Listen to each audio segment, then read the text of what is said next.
datang di SMP Negeri 3 Prabu Mulih, tempat saya belajar sekaligus mengajar. Kali ini saya akan melaksanakan proses pembelajaran berdiferensiasi. Agar lebih jelas, ayo kita simak proses pembelajaran berikut. Perkenalkan, saya Eni Pratiwi yang bertugas di SMP Negeri 3, Kota Prabu Mulih. Saya mengajar kelas 9 pada mata pelajaran IPS. Saat ini saya akan mengajar kelas 91 pada materi globalisasi dengan menggunakan pembelajaran berdiferensiasi. Pembelajaran berdiferensiasi adalah pembelajaran di mana guru menggunakan berbagai metode pengajaran untuk memenuhi kebutuhan individual setiap siswa sesuai dengan gaya belajar, minat, dan pemahaman siswa terhadap suatu mata pelajaran. Pada pembelajaran ini tidak hanya berfokus pada produk, tetapi juga berfokus pada proses dan konten atau materi. Pembelajaran berdiferensiasi sangat berkaitan dengan filosofi Ki Hajar Dewantara, yakni sistem Among, yaitu guru harus dapat menuntun murid untuk berkembang sesuai dengan kodratnya. Demikianlah penjelasan tentang pembelajaran berdiferensiasi. Berikut proses pembelajaran yang sudah kami lakukan. Assalamualaikum warahmatullahi wabarakatuh. Waalaikumsalam warahmatullahi wabarakatuh. Ya, apa kabarnya hari ini anak-anak? Alhamdulillah luar biasa. Allahu Akbar. Baik, ketua kelas. Hari ini masih semua hadir semua. Alhamdulillah. Jadi hari ini kalian semuanya hadir. Alhamdulillah ya. Ya, hari ini kita akan belajar tentang globalisasi.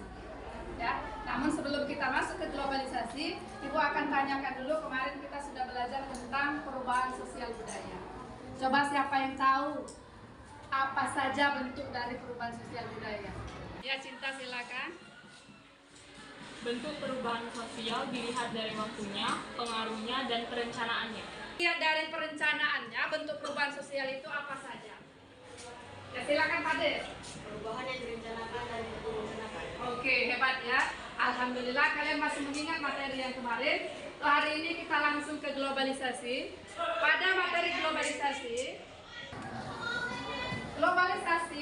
itu memiliki arti yang bermacam-macam sesuai dengan pendapat para ahli. Ya.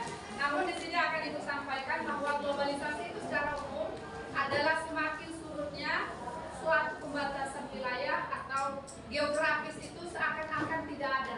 Jadi dengan adanya globalisasi, geografis semakin surut dan masyarakat menyadari itu sehingga masyarakat itu semakin mudah melakukan misalnya interaksi dan sebagainya. Ya. Selanjutnya kita akan belajar tentang bentuk globalisasi. Ya. Bentuk globalisasi itu ada 5. Globalisasi di bidang budaya, bidang komunikasi, kemudian bidang ekonomi, bidang iptek, dan bidang transportasi. Oke. Pada materi ini, Ibu akan membagi kelompok kalian sesuai dengan kemampuan dan potensi yang kalian miliki. Baiklah anak-anak, sekarang silakan kalian buat tugasnya sesuai yang Ibu sudah berikan, sesuai kartu tugas masing-masing. Silakan kalian isi. Kelompok A itu ada tugasnya, kelompok B juga, dan kelompok C itu yang kartu berwarna hitam. Silakan kalian kerjakan. Ini sudah nulis apa ya?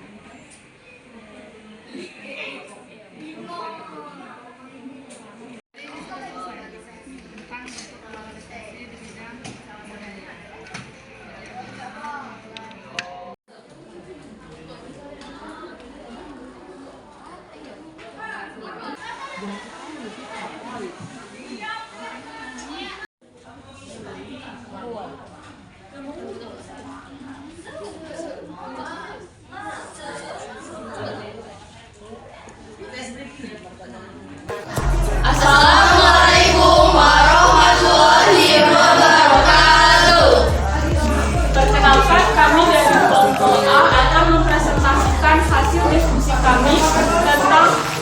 globalisasi, bentuk globalisasi, dan dampak negatif dan positif dari globalisasi adalah proses integrasi internasional yang terjadi karena pertukaran pandangan dunia, produk, pemikiran, dan aspek-aspek kebudayaan lainnya.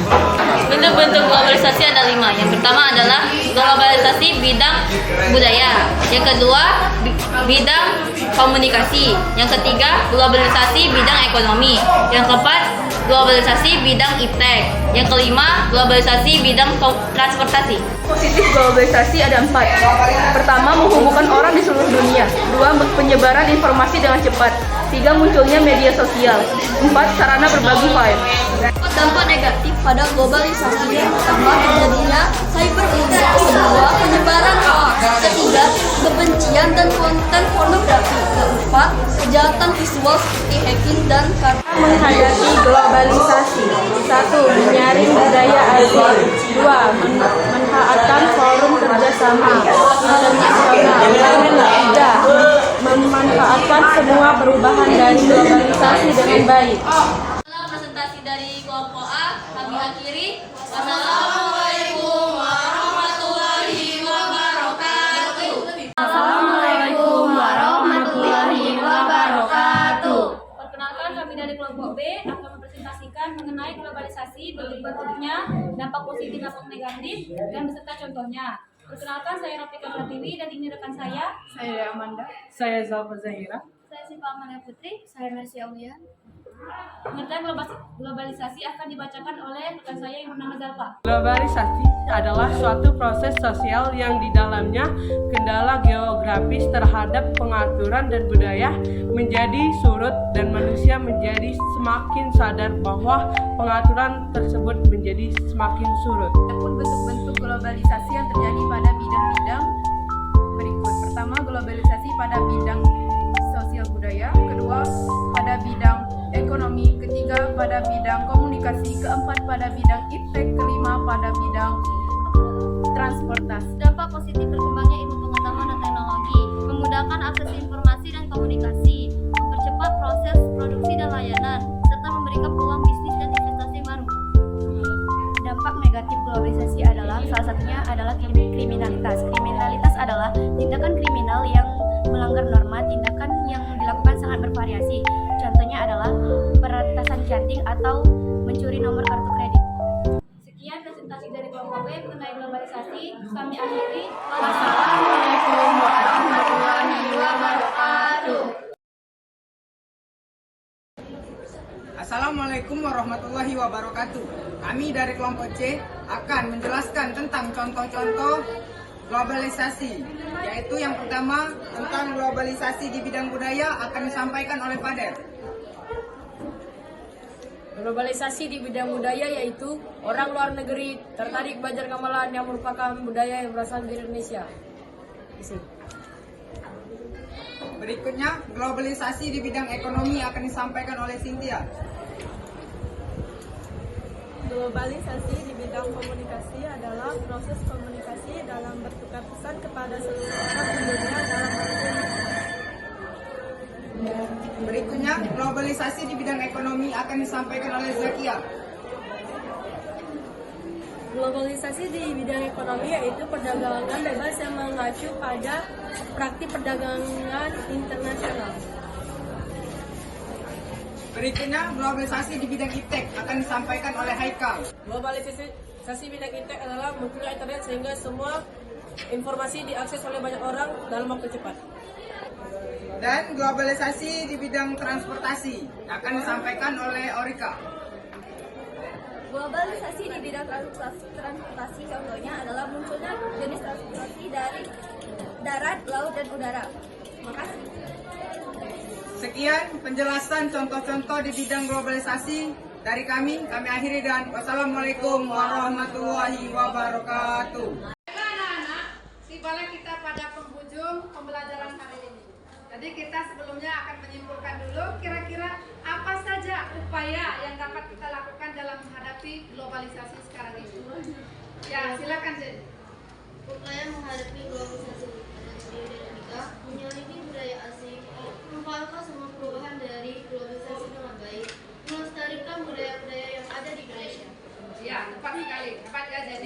Ya, itulah kesimpulan dari pembelajaran kita hari ini. Ibu akhiri, wassalamualaikum warahmatullahi wabarakatuh. Waalaikumsalam warahmatullahi wabarakatuh.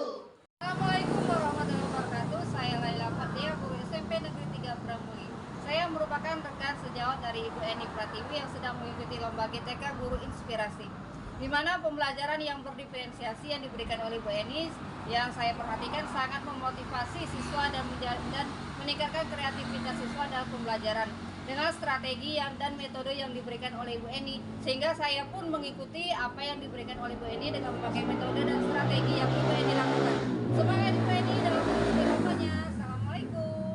Assalamualaikum warahmatullahi wabarakatuh. Saya Elta Krispianti, merupakan rekan sejawat dari Ibu Eni Pratiwi. Strategi pembelajaran berdiferensiasi yang diterapkan oleh Ibu Eni Pratiwi sudah baik, sudah bisa meningkatkan kreativitas belajar siswa. Dan saya juga sudah mengikuti metode cara yang digunakan dalam proses pembelajaran. Jadi proses pembelajaran tersebut bisa meningkatkan prestasi belajar siswa. Terima kasih Bu Eni, tetap semangat.